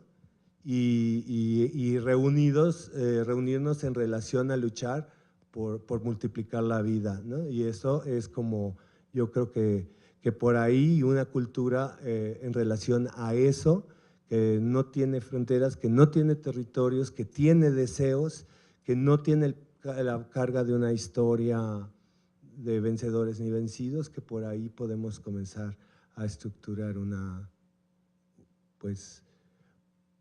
red de intercambios culturales donde las fronteras, bueno, ¿qué serían las fronteras? Por ejemplo, en este mapa del deseo, ¿cuáles eran las fronteras? Porque sí había deseos distintos en distintas poblaciones, pero hay distintas fronteras, las de los jóvenes con los grandes, las de un país con el otro, en fin. Entonces, es diferente las fronteras de las culturas. Las fronteras son como, quiero entender, como porosas, ¿no? Para ti, como justamente lo interesante es la porosidad entre los límites, ¿no? Que también es, como hay esta idea de que la identidad se genera, bueno, muchas veces como a partir de definir por su entorno alrededor, ¿no? Por lo que lo rodea, por lo que no es, pero quizá deberíamos de aprender a definir las identidades por el cruce de lo que sí es, o sea, por las redes que se cruzan y no por los límites, sino por las intensidades de cruce de las relaciones. Y ya con esto termino. Muchas gracias. Muchísimas gracias, José Miguel, sabes que te admiro muchísimo. Y bueno, decir esto, las culturas, el arte y la cultura, ya lo han dicho varias veces, no están separadas de la vida, al revés, son la vida misma. Finalmente, estamos ante una crisis civilizatoria, ante genocidios televisados, ante distopías que estamos viviendo actualmente con los discursos de odio, estos que se están volviendo como normales, los discursos de odio, como si fueran cualquier cosa. Realmente hoy en día prende uno las noticias y es mejor que cualquier novela de ficción, ¿no? Esto de que haya un Trump queriendo hacerse de Groenlandia, Australia, Panamá, o sea, todo lo que está pasando es una distopía. Pero ahí tenemos una respuesta que es las culturas y el arte para la vida, por eso queda muy a tono lo que nos va a platicar Melissa, que es justamente cultura y arte para la vida. Un honor que por fin nos conozcamos en persona, ya habíamos quedado hace tiempo de vernos, y bueno, viene como parte de CLETA, que CLETA es, insisto, uno de los procesos culturales en la Ciudad de México y creo en el país más importantes que, bueno, yo en lo personal admiro mucho su trabajo, desde lo que han hecho en Casa del Lago, pero no solo ahí, ¿no? Bueno, pues muchas gracias. Bueno, saludo en la invitación de Marco y de Ricardo, que pues coincidimos alegremente, creo yo, en el proceso de la organización del Foro Social Mundial. Reconozco aquí a la compañera Raquel, que es una compañera que también pues ha estado, ¿no? Desde el 2010, me parece. Bueno, como organización, el CLETA tiene ya más de 52 años en activo, no se me notan. Pero pues ha sido todo un proceso que empezó pues con su raíz en el movimiento estudiantil de 1968, ¿no? Entonces, eso nos da una idea de cuáles son las raíces del accionar del CLETA, ¿no? Como bien lo menciona Marco, pues estuvimos muchos años trabajando en Casa del Lago, actualmente ya no. Y como organización, pues a lo largo de su historia también ha tenido como varias aristas de trabajo. Antes era lo artístico, la educación, la propaganda. A partir del 2015 podemos decir felizmente que tenemos educación artística, propaganda, la cuestión de género y la agroecología militante. Entonces hemos podido abrir, digamos, nuestro abanico de posibilidades. Y pues lo hacemos desde el punto de vista de que creemos que el arte es una de las trincheras más nobles para incidir en lo social, en lo cultural, ¿no?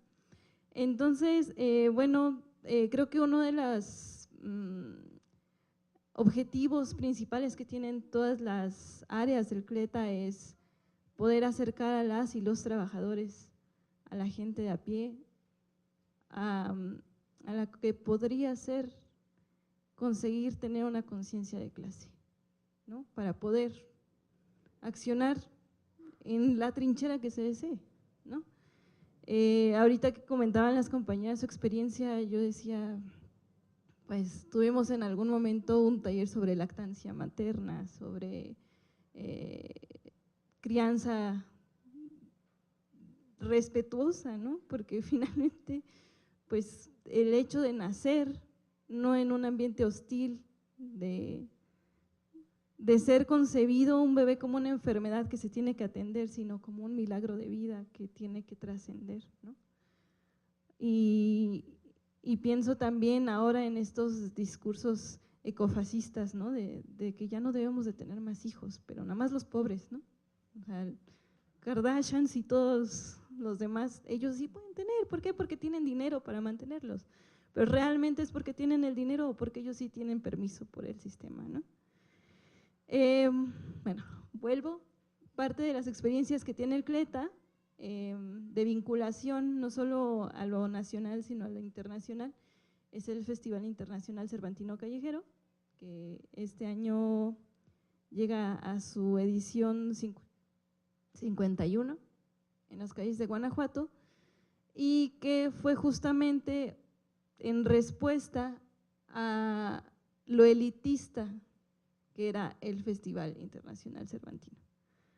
Entonces, ¿qué decimos nosotros? Pues la gente de Guanajuato tiene derecho a recibir, a compartir, a intercambiar la cultura, ¿no?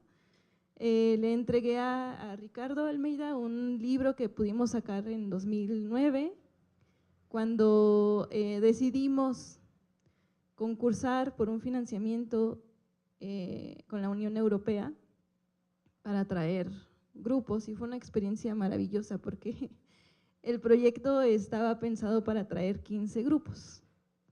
Se trajeron más de 35 grupos de Europa y también alcanzó para traer compañeros de Argentina, de Brasil, de Colombia, de Venezuela, y nosotros pomposamente decimos, pues lo hicimos a lo cleta, ¿no? O sea, juntamos nuestros recursos intelectuales y físicos para poder sacar lo más que pudiéramos para sus pasajes, por ejemplo, algo que ocurre en los Cervantinos es que rentamos una casa y en esa casa todos cocinamos, todos lavamos, todos dormimos y nos olvidamos de los hoteles, ¿no?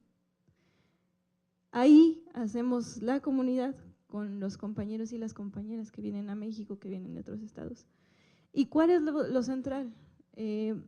Poner, les decía, el arte al servicio de la vida.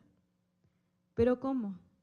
No sé si ustedes tuvieron la oportunidad en últimas fechas de ver en internet una imagen de Palestina, estaban las ruinas, así, y había un teatrino montado en medio de esas ruinas, y habían dos chavos con un títere y enfrente suyo niños que en ese momento estaban abstraídos del horror que estaban viviendo, y nosotros decimos, ese es el arte y la cultura para la vida.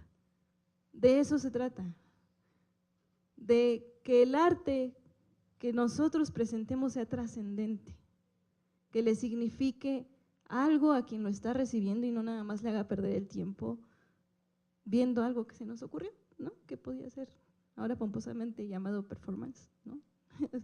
Decíamos, nadie lo entendió, ¿no? Es que es un performance, ¿no?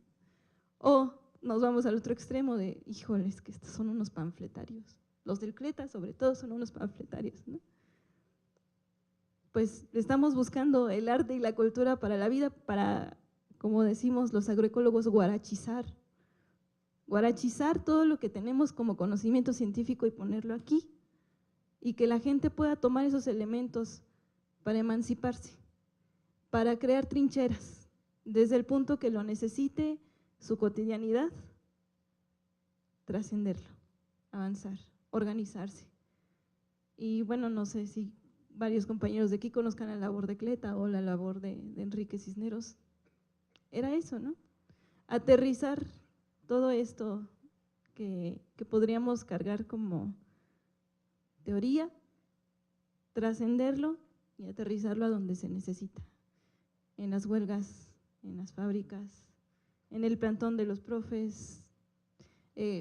Puedo presumir que Enrique fue de los primeros artistas en visitar Cherán cuando todavía no se podía pasar, ¿no? Y como eso, muchas otras cosas. Entonces, bueno, ahora lo que decimos, que venimos comentando desde hace años, ¿cómo vamos a hacer el frente al fascismo que no ha dejado de avanzar, ¿no?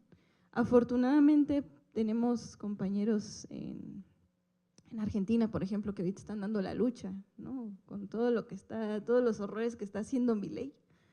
Y ellos están organizados como el Movimiento de Teatro Popular de la Argentina, y están organizándose no nada más para dar funciones y presentar trabajos trascendentes, sino también están organizándose por calles para hacer ollas comunitarias. Compañeros, ustedes deben de recordar en Chile, artistas que fueron de la primera línea y cuántos de ellos no fueron asesinados, ¿no? Decimos nosotros, los trabajadores del arte y la cultura no son nada más los mariachis que llegan a los eventos a juntarle a la gente, al diputado o al funcionario, y cantan y se aprenden todas las de Silvio y ya, somos revolucionarios, ¿no? Debe de haber algo más, algo que trascienda, algo que nos haga romper esa ilusión de barrera de yo soy el artista y ustedes están allá y no pasa nada más, ¿no?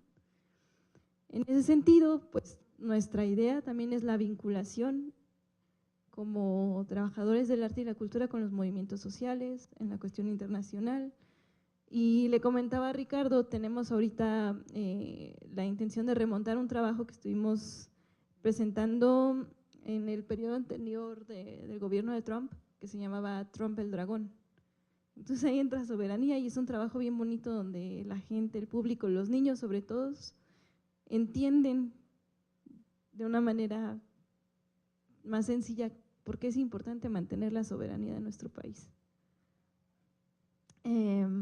Bueno, a mí me encantaría que de esta plática pudiéramos salir con alguna tarea concretita, como lo he hecho desde otras ocasiones, pues nosotros ponemos al servicio de lo que se requiera nuestro festival, que es el Cervantino. Llevamos las últimas emisiones, en la pandemia, por ejemplo, pues se lo dedicamos a Cuba, ¿no? Y a la trascendencia que tuvo el hecho de que ellos tuvieran la primera vacuna pediátrica anti-COVID, ¿no? A pesar de todo lo que sucede en Cuba, ¿no? A pesar de todo. Entonces, el año pasado nuestro lema fue detengamos a la bestia que hace la guerra contra los pueblos del mundo, entendiendo que la bestia no nada más es Estados Unidos y que no nada más estaba en Palestina la guerra, ¿no? Sino todas estas aristas que están vigentes.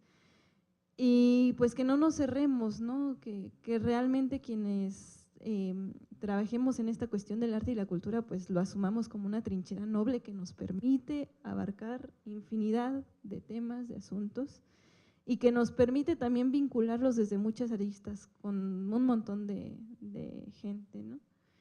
En cuanto a la cuestión económica, Cleta hace sus trabajos demasiado autogestivos, diría yo. ¿Por qué? Porque no queremos ser el brazo cultural de ningún gobierno y de ninguna organización. Entonces, tiene sus ventajas, tiene sus desventajas, por supuesto, ¿no? Pero en este momento de la historia y de la vida nosotros lo vemos más como una ventaja. Entonces, también estamos conscientes de que hay ciertas cuestiones coyunturales que nos permiten hacer cierto tipo de colaboraciones, ¿no? Pero siempre pues manteniendo nuestra independencia y la independencia de nuestra voz, de nuestra postura política. Entonces, bueno, eso, o sea, ponemos nuestro periódico que es El Machete para difundir todas las luchas populares, con esa condición de que todo tiene que estar guarachizado porque ese periódico pues se va a la gente, ¿no? No caben tanto los discursos ultra académicos incomprensibles, ¿no? O sea, vamos a ser concretos. Y también el festival, ahí tenemos la posibilidad también de hacerlo itinerante. En los 3 últimos años no solamente nos quedamos en Guanajuato, nos fuimos a Oaxaca, nos fuimos a Yucatán, nos fuimos a Chihuahua, nos fuimos a Tijuana, justamente en las ciudades de frontera. Y ahorita en Chihuahua tenemos la fortuna de que hay un compañero de la Nación Endé, antes llamados Apaches, que mantuvimos ya el trabajo y pues ellos también en la cuestión de la defensa de sus territorios y de su cultura. Estamos haciendo trabajos con ellos ahí en Chihuahua sobre todo, en Ciudad Juárez, y pues defendiendo eso, ¿no? Defendiendo el derecho de ser quienes son ellos, los territorios que tienen, apoyándolos en la defensa de su territorio del chamizal y de sus derechos como nación dentro de esta gran nación que es la República Mexicana. No sé, creo que sería todo hasta ahorita. Qué gusto escucharte, Melissa. Y bueno, decir esto, ¿no? El arte y la cultura no son neutrales. Si el arte y la cultura dicen no defender una postura política, están defendiendo los intereses de los opresores. Todo arte y cultura tienen una posición política. Si dice no tenerla, entonces es arte opresor. Defiende al opresor. Si no, la posición política es fundamental y eso me parece, en el caso de, yo conocí a Cleta desde muy chamaco y me acuerdo que en la secundaria tenía 11 años y eso me hizo claro que hay que tener una posición política, no solo en el arte, en cada actividad humana hay posición política.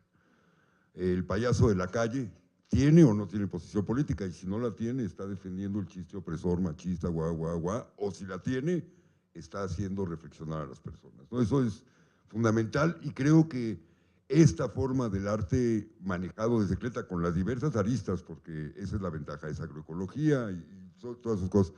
Y esto, bueno, me encanta el tema de lo que hablas de la guarachización, que creo que es un tema que justo toda la banda agroecológica trabaja, pero esto que también dice Melissa es fundamental. La idea de hacer esta reunión no solo era tirar un choro, sino concretar cosas, hacer cosas concretas, y la idea también es intentar conformar un grupo en la Ciudad de México, un núcleo de fronteras culturales y un núcleo que ya estamos comenzando a conformar en la frontera sur. Queremos llegar a la frontera norte también, hay que juntos ver cómo lo hacemos, pero creemos que este tema hay que llevarlo, porque justo con esto que está pasando en México en el tema fronterizo, abriendo un poco el tema de Juan, que porque es lo importante que esté también Juan con nosotros, este tema de que somos un país de migrantes, siempre lo fuimos. Los mexicas llegaron del norte mucho tiempo, pero antes llegaron los ochimilcas. Los mayas también se movían por el propio territorio maya, en su momento llegaron a la zona Ténic en San Luis Potosí, llegaron hasta Guerrero, los chontales, y todavía ahí en Izcatiopan hay comunidades mayas. Pero así siempre fuimos en la época prehispánica. Los migrantes europeos que llegaron a conquistarnos, a hacer el genocidio que hicieron en América, fueron migrantes. Yo soy hijo de migrantes y la mayoría de nosotros somos comunidades mestizas, hay gente que no, pero la mayoría somos gente migrante. Pero ahora México se está convirtiendo en un espacio fundamentalmente de conflictos migratorios. Entonces, para mí, y bueno, alguien que también admiro mucho, que me da mucho gusto que hayas podido venir, porque de querer siempre has querido participar, pero luego andas ocupado, Juan Narváez, compañero que trabaja el tema de migración, pues que nos platique pues un poco cómo ve la perspectiva él de lo que está sucediendo actual, el reto actual, ya que escuchaste todo lo que platicamos, ¿cómo nos retroalimentarías un poco? Qué difícil. Bueno, pues muchas gracias, Marco, por la invitación. Sí, ya varias veces me habías invitado, pero no había tenido oportunidad de participar en estos encuentros. Yo soy investigador de aquí de la UNAM, soy profesor del posgrado de Ciencia Política, tengo un laboratorio de metodología y también coordino un taller de política migratoria en el Instituto de Investigaciones Jurídicas y un par de seminarios sobre juventudes, infancias y adolescencias y movilidad humana. Eso digamos como en la parte académica. Por otro lado, fundé en 2015 Imalab Social, que es un laboratorio independiente de investigación aplicada multidisciplinaria, donde trabajamos mucho con agencias de cooperación internacional, con organizaciones locales, con organismos internacionales y en muy menor medida con algunos gobiernos, ¿no? Normalmente bueno, con los ministerios del exterior. En Imalab Social, que es digamos desde donde quisiera hablarles hoy, realizamos investigación aplicada en fronteras, en frontera norte, en frontera sur, y en los últimos 5 años hemos realizado trabajo etnográfico en el corredor seco. De ahí que hay desde la primera presentación, ¿no? Qué privilegio poder hacer este estudio de transfronterizo de largo aliento, ¿no? Yo hoy traía una presentación y lo que les quería mostrar justo era como parte de las notas etnográficas y las fotografías y algunos relatos de un trabajo que estamos realizando, que es hacer, digamos, es una crónica de largo aliento sobre del corredor seco, ¿no? Que es la triple frontera de El Salvador, Honduras y Guatemala, y digamos como todo el recorrido hacia México, hacia Tapachula, de Tapachula a las distintas rutas que hay de movilidad humana al interior del país, que ahí también hablamos de que tenemos varias fronteras, ¿no? Un trabajo que yo publiqué hace un par de años, que es Migración por Mar, también hay mucha movilidad que no está tan visibilizada ni tan documentada, que se realiza por vía marítima, ¿no? Entonces tenemos una frontera en Salina Cruz, ¿no? Tenemos una frontera intermedia que es la del Golfo de México, tenemos una frontera que es la frontera bueno, la zona de Rosarito, San Diego, ¿no? Otra frontera marítima que es la que viene del puerto de Ocos, ¿no? a Tonalá. Entonces, ahí digamos como que hablamos de diversas fronteras, ¿no? Entonces, eso más o menos es como que lo que hemos estado haciendo a lo largo del tiempo en Imalab Social.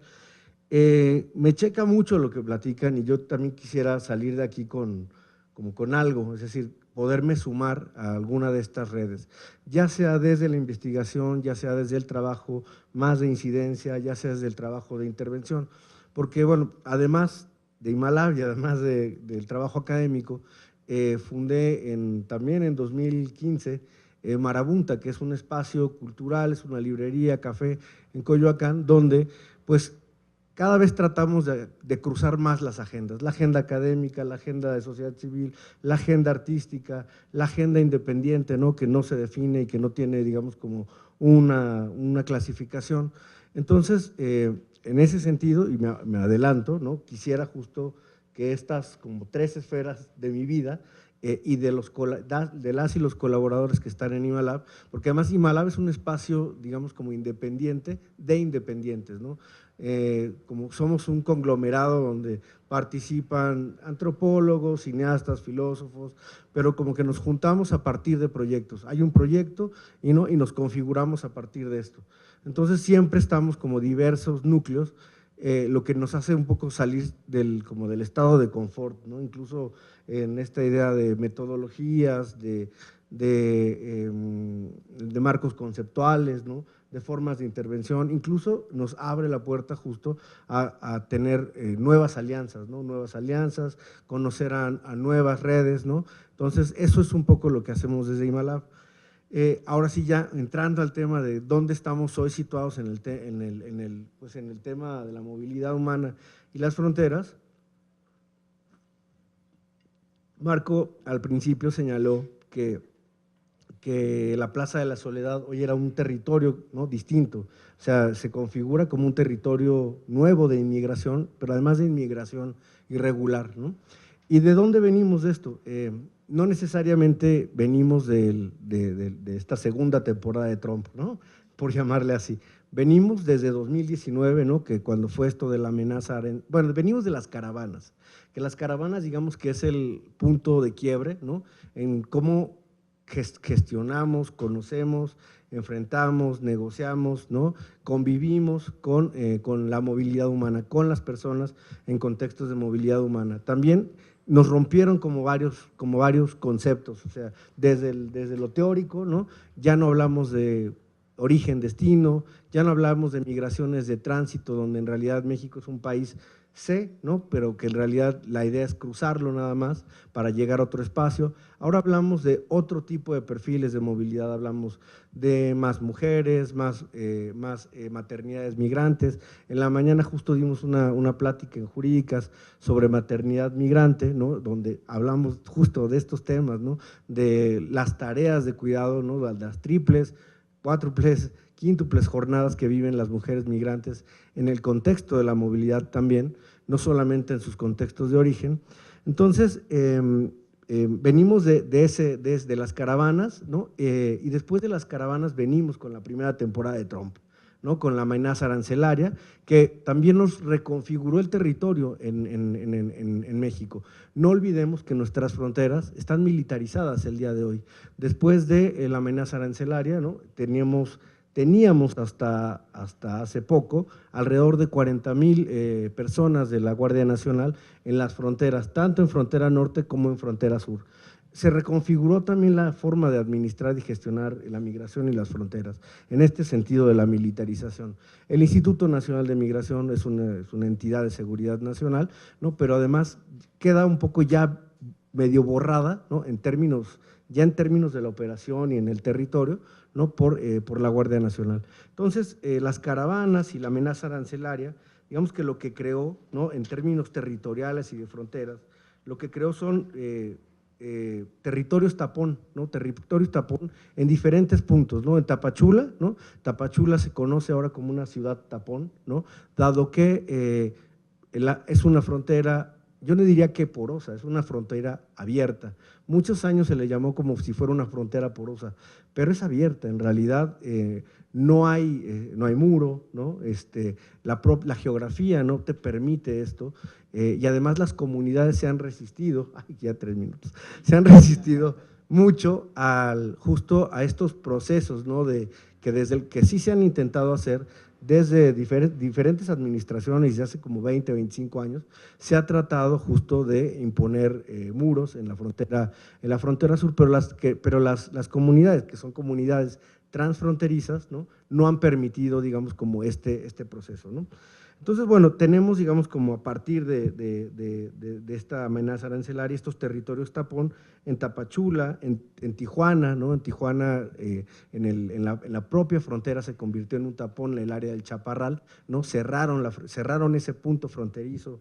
En Tijuana tenemos, digo, en Juárez también hay muchos campamentos alrededor de la frontera, pero además también tenemos otros como territorios que son válvula de escape, y que aquí hablamos de otros procesos que también ya mencionaron, el tema de la violencia, el tráfico, la trata, ¿no? En Juárez sí hay muchos espacios tapón, pero también hay estos espacios de fuga, pero son espacios de fuga que están tomados por el crimen organizado, ¿no? Uno de ellos es un lugar que se llama Rancho Anapra, ¿no?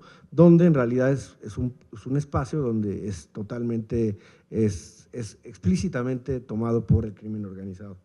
Y digamos que estas ideas de territorios tapón, ¿no? También lo que ha generado son como migraciones por goteo, es decir, después digamos como del COVID, no vimos caravanas digamos, como tan multitudinarias. Vimos que de repente llegaban a la Ciudad de México haitianas y haitianos, ¿no? Hubo como un momento en el que llegaron haitianas y haitianos. Hubo otro momento en que llegaron nicaragüenses, hubo otro momento en el que llegaron venezolanos, cubanos. Y eso, digamos, que ha generado también como una serie de espacios de atrapamiento. La Ciudad de México se ha convertido como un espacio de atrapamiento, un espacio que también le han llamado como de inmovilidad en la movilidad, ¿no? Pero que al final del día, ¿no? Independientemente de estos conceptos, ¿no? Ya hablemos de inmovilidades, de atrapamiento, de poblaciones flotantes o de migraciones intermedias, de lo que estamos hablando en realidad es de una nueva cultura, ¿no? De inmigración en la Ciudad de México y en varias ciudades, Monterrey, Guadalajara, Ciudad de México, Querétaro y otros espacios, ciudades grandes y ciudades intermedias, que están presenciando esta nueva inmigración, que es una inmigración irregular. Muchas de las familias y las personas sí están en búsqueda, estaban esperando el CBP-1, ¿no? Que es la cita del CBP-1, que es la aplicación, que esa es otra nueva forma de frontera. Es una frontera, ¿no? Que creó, digamos, que creó Biden, ¿no? Que en realidad es una frontera virtual, que es esta aplicación, que además, digo, pasa por todo un tema de reconocimiento facial, de iris, etcétera, ¿no? Entonces, digamos que es como pasar por la frontera y que pases por datos biométricos, pero desde tu teléfono celular para poder conseguir una cita para el asilo, ¿no? Entonces, bueno, todo este proceso, ¿no? Nos lleva hoy a que en la Ciudad de México, y en esto estamos trabajando ahorita desde Imalab Social, estamos haciendo entrevistas, grupos focales en la Plaza de la Soledad, en la Merced, en la Central de Abastos, en campamentos que están atrás de la Central del Norte, en la Gustavo Madero, en las vías del tren, en Tlalnepantla, ¿no? Afuera de las fábricas. Y hay muchas personas que están trabajando, además, de manera informal en la formalidad, ¿no? Son operarios, ¿no? En fábricas, incluso tienen, o sea, venezolanos que tienen una profesión, ¿no? Están trabajando, ejerciendo su profesión de manera irregular, ¿no? Incluso tienen licencias de conducir, porque bueno, en este espacio también de este territorio, pues estos espacios, digamos, abiertos de corrupción también ya pasan por estas poblaciones de inmigrantes irregulares. Entonces, digamos que un poco pensando en cómo podríamos desde Imalab sumarnos a esta agenda, nosotros podemos hacer trabajo, compartir el trabajo de investigación que realizamos, porque además quiero hacer ahí un paréntesis. Nosotros concursamos fondos o convocatorias o consultorías con organismos internacionales, etcétera. Pero al final lo que nos sirve esto es que nosotros entregamos el producto a ellos y además hacemos nuestro trabajo de investigación paralelo, pues un poco con sus fondos, porque de otra manera no podríamos hacer campo, ¿no? O sea, si no tenemos quien nos pague el campo, no podemos hacer nuestra propia agenda de investigación. Entonces, digamos que hacemos siempre igual doble trabajo. El trabajo que es para la consultoría y el trabajo que vamos, digamos, recolectando para la propia agenda de investigación de Imalab Social. Y bueno, hasta ahí me quedo y muchas gracias y espero poder contribuir y sumar. Gracias. Juan, bueno, primero decir que para mí un verdadero honor presentar a cada una y uno de ustedes que estuvo en esta mesa. Yo en lo personal podría escuchar a cada uno y una de ustedes más de media hora, una hora, o sea, escucarlos me llena de ideas. Y una disculpa por tener que ser el látigo del tiempo. También por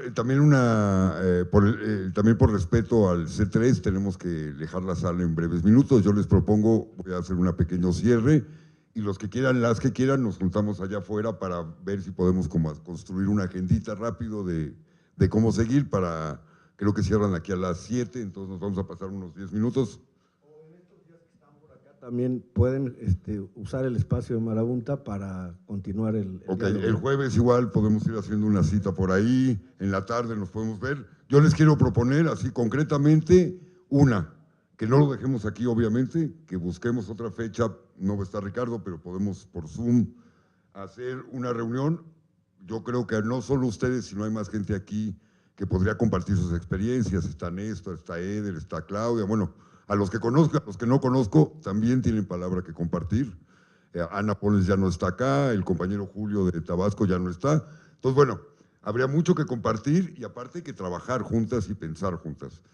Yo inclusive escuchándolos decía, no, gracias Alejandro, compañero, que están aquí grabando, esto estaría fabuloso para hacerlo programas de cada uno de lo que acaban de exponer ampliado.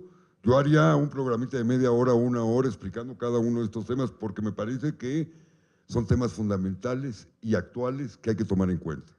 Entonces, bueno, ahorita nos ponemos un poco más de acuerdo, pero pensar que quizá una vez al mes, hagamos algún eventito conjuntamente en los diferentes espacios y ver cómo fortalecemos las acciones de unas y otros. La verdad, agradecerles a todas y todos los que conozco y no. A la gente que ya nos dejó su correo electrónico, se los agradecemos. En el volantito está mi teléfono. Nosotros les mandaremos, a partir de lo que acordemos ahorita, un correo electrónico. Los que quieran preguntarme, conectarse con alguna de las otras personas, yo los interconecto. Yo estoy muy contenta de que estén acá. Y Ricardo quiere decir una última palabra y agradecer especialmente al C3, pues que nos haya recibido, a Manolo Cocho, a Aurora y los compañeros acá también de logística y del sindicato de la UNAM. Yo solamente quiero agradecer y quiero agradecer a los dos compañeros que trabajaron también, que vamos a llevar estos mensajes hasta América del Sur, ¿no? Que ustedes están dando grandes contribuciones aquí. Yo percibí algunas cosas así que las autonomías continuarán, ¿sí? Las autonomías son fundamentales, pero debemos buscar la máxima convergencia posible, porque otras personas no saben que estamos vivos y haciendo lo que estamos haciendo.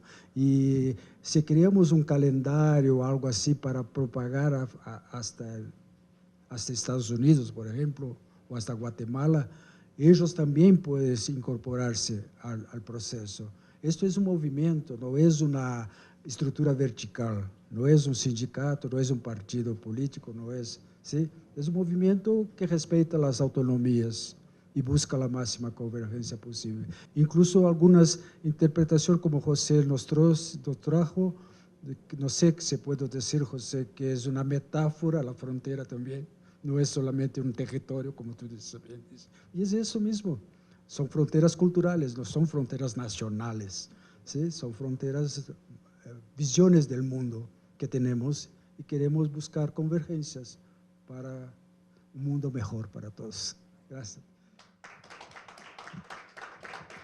Pues muchísimas gracias a todas y todos. Entonces los conminaría, a las que gusten, nos juntamos aquí afuera un ratito para no ocupar la sala, para que la gente de logística pueda levantar. Ahorita les preguntamos si necesitan ayuda. Y pues muchísimas gracias por estar acá.